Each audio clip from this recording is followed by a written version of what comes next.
ఓం నమో నారాయణ.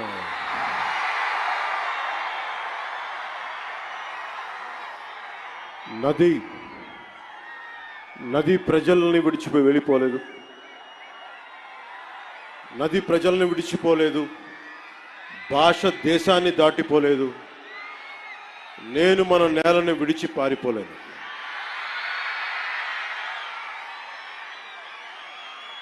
చాలా కీలకమైన సభ ఇది. ఈ రోజున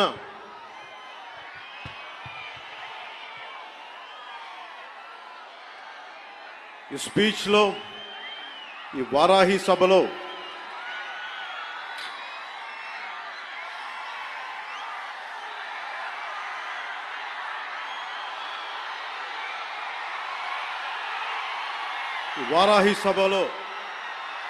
చాలా ప్రత్యేకమైనది.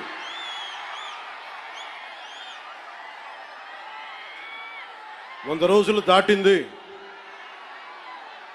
ఎన్డీఏ ప్రభుత్వం ఏర్పాటై ఆంధ్రప్రదేశ్లో ఈ 100 రోజులు ఎప్పుడు రోడ్ల మీదకి రాలా. బయటికి ఎంతసేపు అభివృద్ధి, సంక్షేమం, ప్రజలకు ఎలా మేలు చేయాలి, ఏమేం ప్రామిస్ చేశాం, వాటిని ఎలా నిలబెట్టుకోవాలి,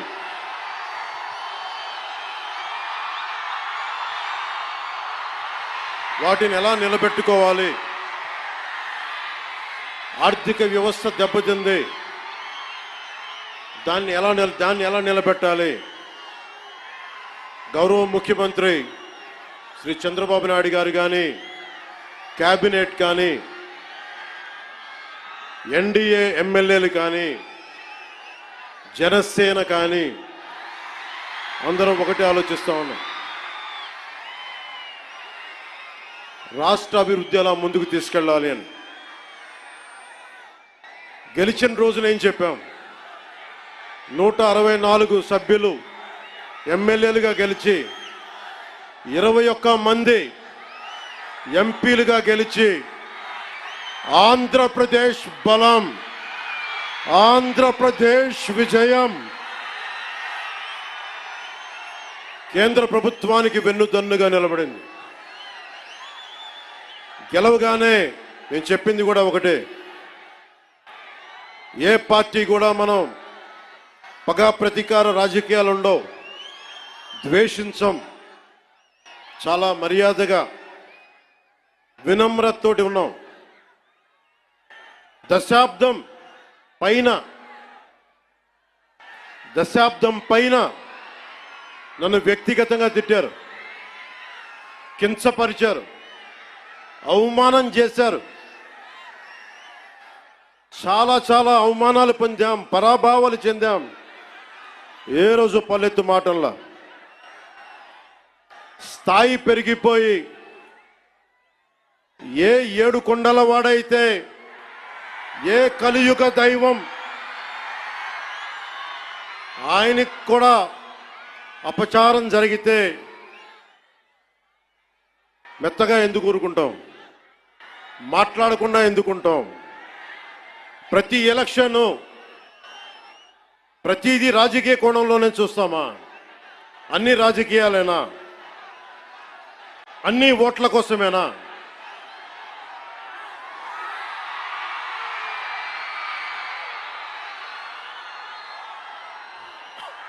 నా జీవితంలో ఇలాంటి రోజు రాకూడదని ప్రార్థన చేశాను.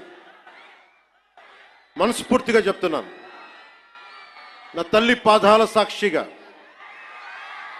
వెంకటేశ్వరుడి పాదాల సాక్షిగా ఏ రోజు కూడా ఇలా మాట్లాడాల్సిన రోజు, అవసరం రాదు అనుకున్నా.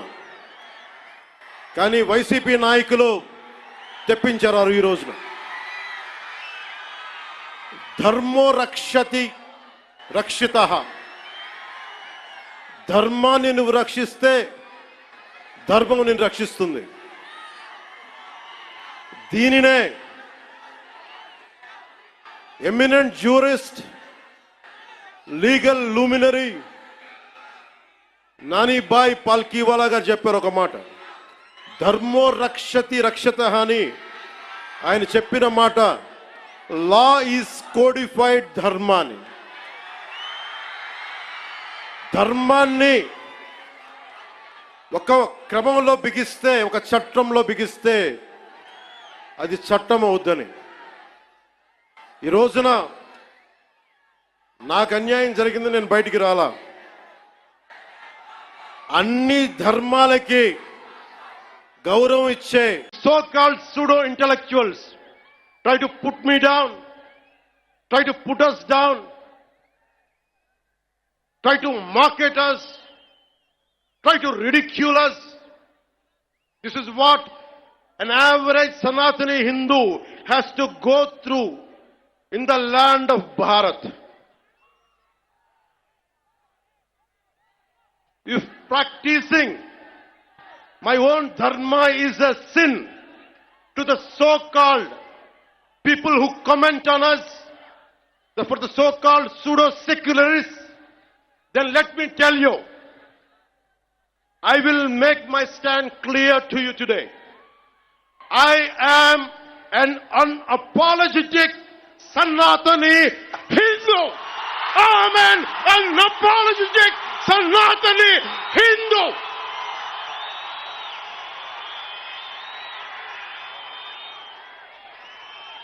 But I will respect Islam. I respect Christianity. I respect Sikhism. I respect Buddhism and all the other dharmas. But I am an unapologetic Sanatani Hindu. Let me be very clear to you guys.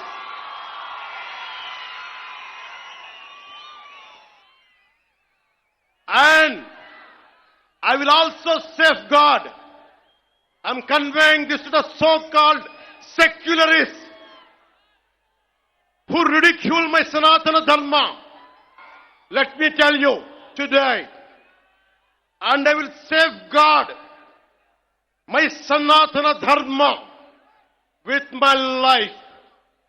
If it gets attacked, trivialized, and abused, if I have to lose everything, including my life and my political position as Deputy CM and this political power, I am ready to let it go.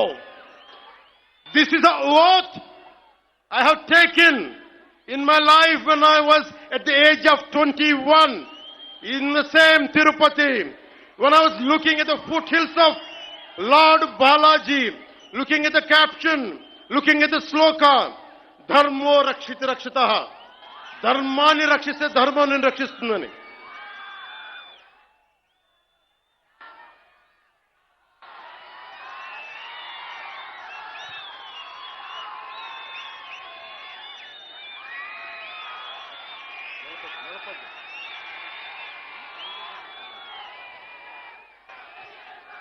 ఇక్కడున్న మీ అందరికీ తెలుసు, నేను ధర్మం పట్టుకుని నిలబడ్డాను ఇన్ని సంవత్సరాలు.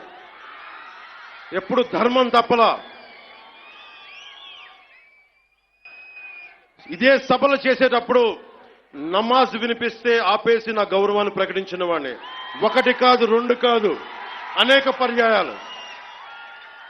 నిన్న నా కూతుర్ని రష్యన్ ఆర్థడాక్సీ, వాళ్ళ మదర్ రష్యన్ ఆర్థడాక్సీ చర్చికి సంబంధించిన వ్యక్తులు నా కూతుర్ని తిరుమల తీసుకెళ్తే, అది నేను ఇంట్లో పూజలు చేసినా కానీ ఇక్కడికి వచ్చి నేను నా చిత్తశుద్ధి చూపించాను. నా కూతురి చేత డిక్లరేషన్ ఇప్పించాను. నేను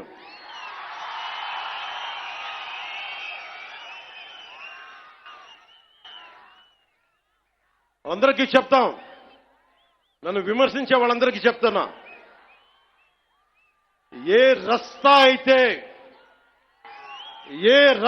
అయితే యుద్ధాలు చేస్తుందో, ఏ రస్తా అయితే యుద్ధాలు చేస్తుందో, గెలుస్తుందో ఓడుతుందో, కానీ ముందుకు పోతుందో అదే నా రస్తా. ఏ రస్తాలో కూడా సంకెళ్ళు కూడా సవాల్ చేస్తాయో, ఏ రస్తాలో కూడా అపజయం కూడా అగ్ని జ్వాలై మండుతుందో అదే నా రస్తా. ఏ రస్తాలో